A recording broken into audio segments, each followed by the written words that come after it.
Il devra répondre de ses actes devant la cour d'assises. Laurent Bouti-Baruta, l'ex-préfet rwandais installé dans l'Aube, est renvoyé devant la cour pour complicité d'actes de génocide et de crimes contre l'humanité.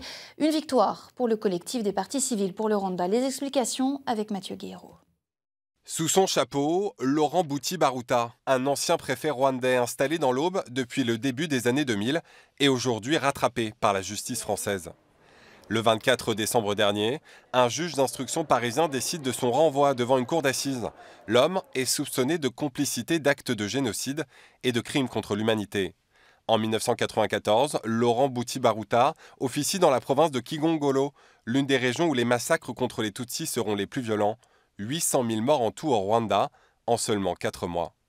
Réfugié en France en 1997, il est arrêté à son domicile de Saint-André-les-Vergers dans l'Aube 10 ans plus tard, sur mandat du tribunal pénal international. Relâché et placé sous contrôle judiciaire, il est l'objet de plusieurs plaintes d'associations de victimes, dont celle du collectif des partis civils pour le Rwanda. Pour son président, le Rémois Alain Gauthier, ce renvoi devant une cour d'assises sonne aujourd'hui comme une victoire bien trop tardive.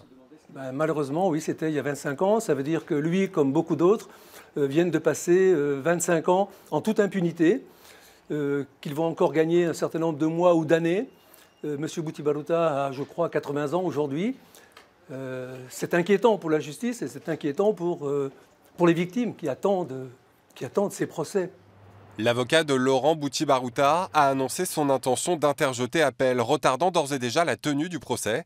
25 dossiers liés au génocide rwandais sont actuellement instruits par la justice française.